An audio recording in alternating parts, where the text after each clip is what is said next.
The Galactic Council chamber glittered with light from 1,000 stars. Representatives of powerful empires filled the vast hall, their banners hanging high, their voices sharp with arrogance. It was a place where the fate of worlds was decided, where alliances were forged and where weak species were judged. And on this day, the subject was Earth. Humans had been invited into the council only a generation ago. They were a young species compared to the ancient empires, and most saw them as little more than children playing with fire. The galaxy admired Earth's courage but laughed at their strength. Humanity had only a handful of fleets compared to the titanic armadas of other races. Their colonies were small, their borders narrow, and their homeworld was seen as fragile.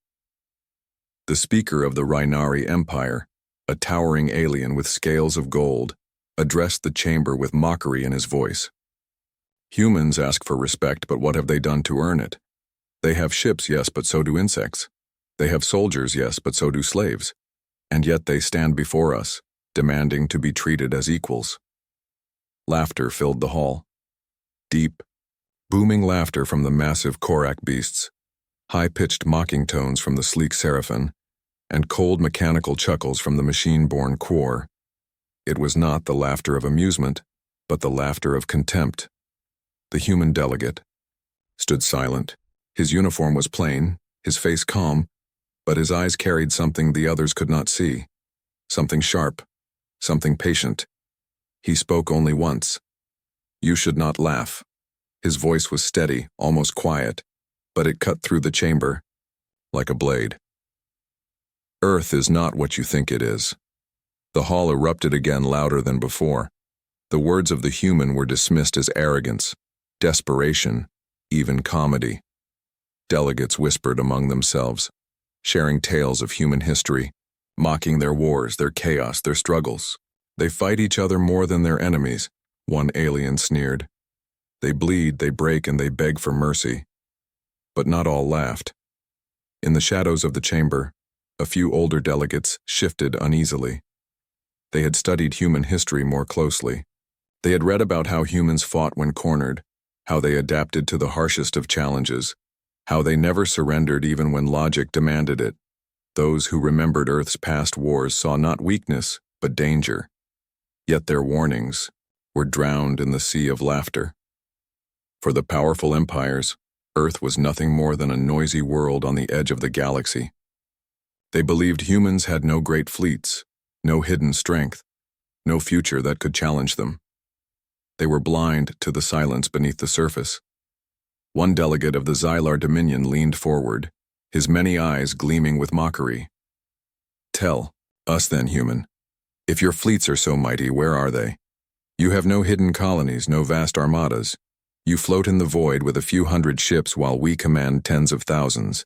What makes you believe you can stand against us?" The human delegate did not flinch. His reply was simple. "Because you do not know what lies beneath our oceans." The chamber fell silent for a moment. "Oceans?" The delegates glanced at each other, confused. And then the laughter returned, louder than ever. They dismissed the words as nonsense, as a desperate attempt to sound mysterious. Oceans were seen as primitive, watery cages for lesser worlds. Nothing of value could hide beneath them, but far away, on Earth, the truth waited. For centuries, humanity had carried a secret. Beneath the vast oceans, deeper than any probe had gone, hidden away from alien eyes, slept a fleet the galaxy had never seen. 1,000,000 ships forged in silence, resting in the cold depths, their engines quiet, their weapons asleep. They were not myths. They were not dreams. They were real, waiting for the day they would rise. The galaxy did not know this. The council did not believe this. And so they laughed. The human delegate listened to the sound of their voices and did not answer. He did not argue. He did not try to prove his words. He simply turned and walked out of the chamber, his silence heavier than any speech. Some watched him leave with amusement, others with disdain. But a very few felt a chill. They wondered why he did not defend himself, why he spoke of oceans instead of stars. They wondered if perhaps the laughter was not safe. That night across the galaxy, news spread of the council session. Messages carried the words, "The humans are weak. They are nothing, even they admit it." Entire worlds mocked Earth, repeating the jokes of the council. Songs and stories were made about the children of the water planet who thought themselves warriors. But beneath the waves of Earth, the great silence continued. Machines hummed in the dark, systems remained alive, and shadows of warships waited with glowing eyes. Humanity heard the laughter of the galaxy. They remembered it. They carried it in silence. And they waited for the day when the oceans would break open, and the laughter would turn into screams. The galaxy's laughter still echoed across the stars. Everywhere, species mocked Earth. Songs were sung, stories were told, and broadcasts repeated the same line. Humans are weak. Humans are nothing. But while the galaxy laughed, strange whispers began to spread. It started with alien scout ships sent to Earth's oceans. Some empires, greedy for resources, ignored human protests and dropped probes into the seas. They wanted to search for minerals, for hidden energy sources, or simply to prove Earth had nothing worth protecting. At first, the readings seemed normal. The water was deep, the pressure immense, the currents wild. But then the signals changed. Sensors reported massive objects resting far beneath the waves. The shapes were too regular, too sharp, too precise to be natural. Metallic echoes rang back from sonar, and energy spikes appeared without warning. One scout ship reported shadows moving in the depths, shadows larger than cities. Then the transmission cut off. The ship never returned. The Empire blamed malfunctions. They told their people the humans had sabotaged the mission, but in the markets and spaceports of the galaxy, rumors grew. Pilots whispered of oceans that hummed like living machines. Traders spoke of signals that matched warship engines, not rocks. Soldiers claimed they had seen lights deep below the waves, glowing like eyes in the darkness. The council dismissed these tales as nonsense. Oceans were considered primitive places, dangerous only to small ships, not to empires. Delegates laughed at the idea that humans could hide fleets underwater. Even if they tried, one counselor sneered, the pressure would crush them. The seas would tear them apart. The chamber roared with laughter, but not everyone laughed. Among the quiet observers of the galaxy were species who had fought humanity in smaller wars, pirates who had raided colonies, smugglers who had tested Earth's defenses, explorers who had seen the strange discipline of human fleets.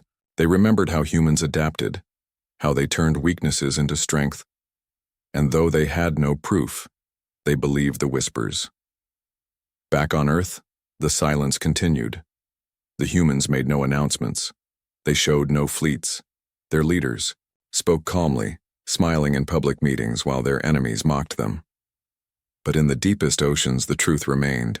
The seas of Earth were vast, covering most of the planet. They stretched deeper than mountains were tall, hiding trenches so dark and endless that even sunlight could not touch them. It was here, far below, where the great secret slept, a secret humanity had guarded for centuries. The whispers grew louder when a convoy of alien raiders tried to invade through the oceans.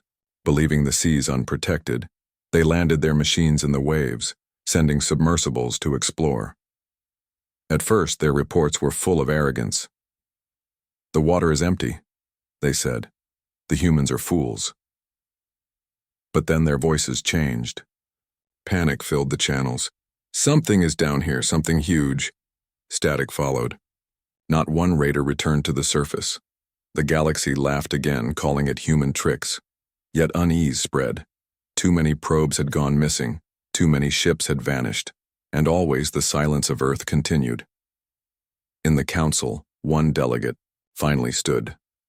An elder from a small species that had studied human history, he spoke with a trembling voice. "You mock them because they are silent. You laugh because you see no fleets. But have you not noticed? Humans always fight in silence. They hide until the last moment. They endure, they wait, and then they strike." The chamber ignored him. The larger empires shouted him down. Pride blinded them, and they saw only weakness where danger waited. But deep beneath the oceans, Machines stirred. Caverns filled with metal groaned under pressure. Engines that had slept for centuries hummed with faint power. Rows upon rows of warships rested in silence, their black hulls covered by layers of salt and stone. They were not broken. They were not forgotten. They were waiting. The whispers of the deep were not lies. They were warnings. And soon the day would come when the oceans themselves would rise and the galaxy would learn the truth. For weeks the galaxy laughed. Alien broadcasters mocked humanity, repeating the same words again and again. Earth has no fleets. Earth has no power. Earth is a world of children. The arrogance of the empires echoed across the stars. Yet, behind the laughter, unease grew. Too many probes had gone missing. Too many fleets had disappeared under the waves. And still, Earth remained silent. Then came the day when the silence broke. It began with tremors. Across Earth's oceans, the water stirred as if something enormous moved below. At first, ships on the surface believed it was an earthquake, a natural shift of the planet. But the tremors grew stronger, rolling across the seas like thunder. Waves rose higher, smashing against coastlines, rattling cities, and shaking the skies. The world held its breath. In the Galactic Council, reports flooded in. Satellites picked up strange readings from Earth's oceans, massive energy spikes, mechanical signals pulsing from the deep. At first, the delegates dismissed it as human tricks, a bluff to scare them. But then the transmissions came live. Streams of video from alien scouts hovering above the seas. The water boiled. Columns of steam burst into the air as something vast tore through the depths. A metallic tower broke the surface, glowing with lights that pierced the storm clouds above. Then another and another.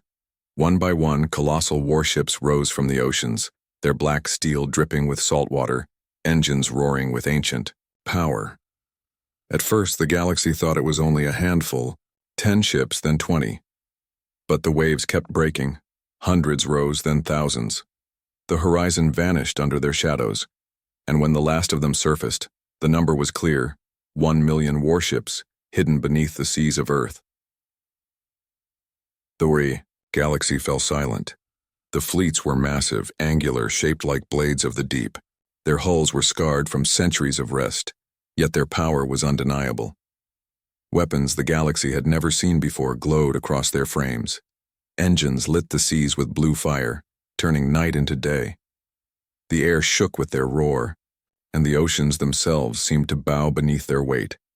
Alien delegates who once mocked Earth now sat frozen, their voices stolen by fear.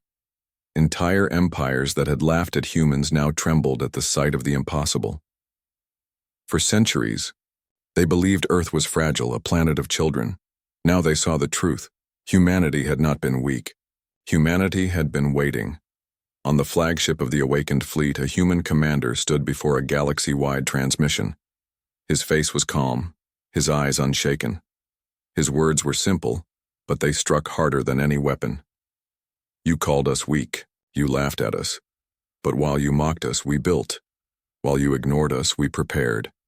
And while you thought us fragile, we hid the greatest fleet the stars have ever seen. You thought Earth was a child's world. Now you see what sleeps beneath its oceans. The response from the alien empires was chaos. Some cried for retreat, demanding their fleets withdraw at once. Others shouted for war, blinded by pride and fear. But none could hide the truth anymore. Humanity had revealed its hand, and that hand carried the power to shatter galaxies. The awakening of the ocean fleet shook more than Earth. It shook history itself. No species had ever built such a force in secret. No empire had ever prepared so patiently. 1 million ships, forged in silence, hidden under the very seas the galaxy had mocked, now stood as the greatest armada ever seen. Alien soldiers aboard their ships stared at the transmission with horror. Commanders whispered to each other, asking how this was possible. How could humans, so young, so new, have created such power? But deep in their hearts, they already knew the answer. Humanity's greatest strength had never been its size or its age. It was its will. The oceans calmed, but the skies burned. A million warships hovered above the waves, their formation precise, their silence more terrifying than thunder. The galaxy realized that Earth had not been playing for respect. Humanity had been preparing for survival. And now, their survival meant dominance. In that moment, the galaxy's laughter ended. The awakening was complete. The galaxy had fallen into silence after the oceans gave birth to a million warships. But silence did not last. The proud empires that once mocked Earth now burned with anger. Their leaders refused to believe what they had seen. "It is a trick," some shouted. "Their ships are old, their technology stolen, their numbers inflated. Humanity cannot match us." Pride clouded their judgment. Fear was buried under arrogance. And so they gathered their fleets. From across the stars, armadas converged on Earth. The Korak beasts sent war cruisers the size of cities. The Rhinari unleashed golden dreadnoughts with weapons that had crushed entire civilizations. The machine-born Quor launched vast mechanical swarms, each designed to strip planets bare. In total, tens of thousands of ships darkened the skies above Earth. They came not as diplomats but as executioners. On Earth, the seas remained calm. The ocean fleet rose higher into the atmosphere, engines burning, weapons glowing, their black hulls lined across the horizon like blades. At the center, the largest of them all, the command flagship, loomed above the clouds. It was silent, unmoving, waiting. The alien commanders laughed once more, though their voices were tight with unease. "Fire," they ordered. The void exploded. Plasma. Beams tore through the skies, missiles rained like storms, energy blasts lit the darkness.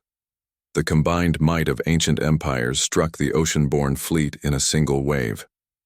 Entire continents on Earth shook from the force of the bombardment.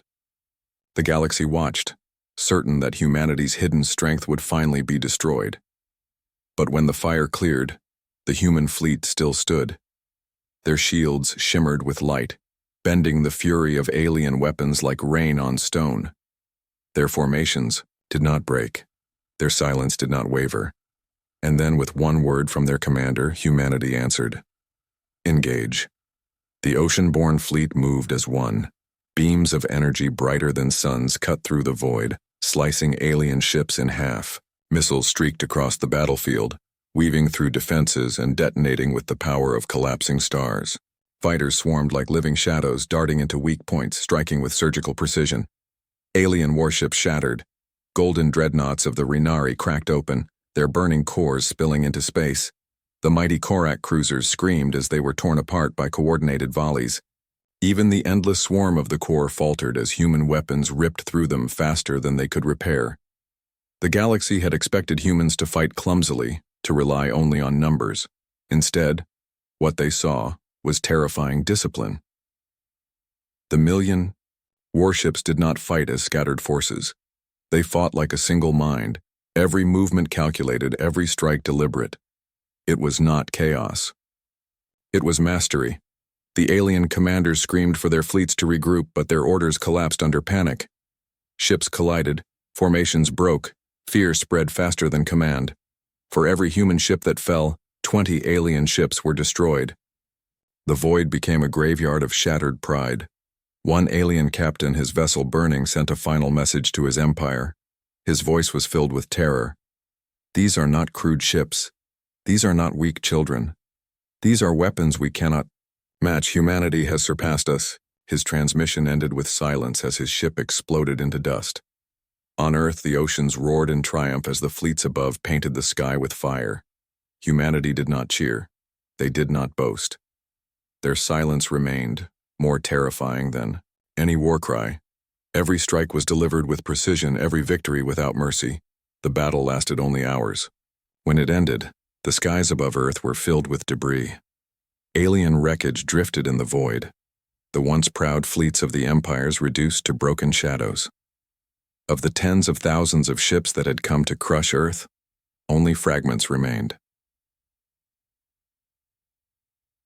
Galaxy watched in horror. The council chamber, once filled with laughter, now sat in silence so heavy it felt like death. Delegates who had mocked humans buried their faces in shame. Others trembled, unable to believe what they had seen. The empires that had ruled for millennia had been shattered in a single day by the species they had mocked. And at the center of it all, the ocean fleet floated above Earth, silent and waiting. Their weapons still glowed. Their engines still roared. Their presence was a warning written in fire. Humanity had not only defended itself, it had broken the pride of the galaxy. The battlefield above Earth was silent. The stars that once glittered with fleets of alien power now shone against drifting wreckage. Thousands of alien warships, once symbols of pride and arrogance, floated broken and lifeless. Some burned, in slow silence, their hulls glowing red as they fell into Earth's gravity. Others lay cold, drifting like tombstones across the void. The mighty coalition of the galaxy had been destroyed, and yet the ocean fleet still stood. 1,000,000 warships hovered in perfect formation above Earth, their black steel glimmering against the light of burning debris. Their weapons were still alive, glowing faintly, ready to strike again if provoked. Humanity had won, but they did not cheer, they did not boast. Their silence was heavier than thunder. Across the galaxy, the news spread. Civilizations that had once mocked Earth now sat in fear. Entire empires, once proud and untouchable, shivered as transmissions poured in. Images of 1,000,000 ships rising from oceans. Images of alien fleets being torn apart. Images of the humans standing calm in victory. The lesson was clear, undeniable, and final. The Galactic Council, usually filled with noise and laughter, was frozen. No one dared to speak. Delegates who had mocked humans now looked at the floor in shame. Some whispered prayers, others trembled in silence. And then, the screen lit up. A human commander appeared, his face calm, his uniform plain, his eyes sharp as steel. His voice carried no anger, no joy, only the steady weight of truth. You laughed at us. You mocked us. You thought we were weak. But you forgot one thing. We are human. We do not forget, we do not forgive, and when pushed, we do not stop. No one dared to interrupt. The chamber was filled only with his voice, each word cutting deeper than any blade. For centuries, you looked down on Earth. You called us children. You called us fragile. But while you mocked us, we prepared. Beneath our oceans, in silence, we built. We built the fleet you now see. 1,000,000 ships, forged not for conquest, but for survival. You thought we were waiting for your approval. We were not. We were waiting for the day you forced our hand. The delegates shivered. Entire species had believed Earth was nothing, a world of water and weakness. Now, that very water had given birth to the greatest armada the galaxy had ever seen. The commander's voice grew sharper, his words final. Let this be the last time you mistake silence for weakness. Let this be the last time you mock our world. If ever again you try to break us, if ever again you laugh at us, remember this day. Remember the oceans. Remember the fleet. And remember how quickly your pride turned to ash. The transmission ended. The chamber stayed silent. Not a single delegate spoke. The galaxy understood. The message was not just for the council. It was for everyone. Humanity had risen, and their warning was carved into the stars. Back on Earth, the ocean fleet slowly descended. One by one, the warships sank back beneath the waves. Engines dimmed, weapons powered down, and the seas closed above them once more. To the galaxy, it was terrifying. Ships that could vanish into the oceans, hidden, waiting. Humanity had shown its strength and then hidden it again as if to say, we are always here. We are always ready. The oceans became symbols of fear. Whenever alien fleets passed near Earth, they looked at the waves and remembered what slept below. Sailors whispered that the seas themselves could rise in anger, unleashing fire upon the stars. Even children in faraway worlds grew up hearing the tale of the hidden armada. The galaxy never laughed at Earth again. Instead, they lived in caution, in awe, In quiet respect, treaties were signed with trembling hands. Borders shifted in fear of human retaliation. And across the stars, every empire taught the same lesson. Do not provoke Earth. Do not test the oceans. Do not awaken the silence. The mockery of Earth had ended in fire, and the price of arrogance was paid in full. From that day forward, the galaxy carried the memory of the oceans, the dark, endless seas of Earth that hid 1,000,000 warships, and the species that had waited in silence until the day came to rise. And in that silence, humanity watched. Humanity waited. For they knew one truth the galaxy had now learned too late. Humans never forget.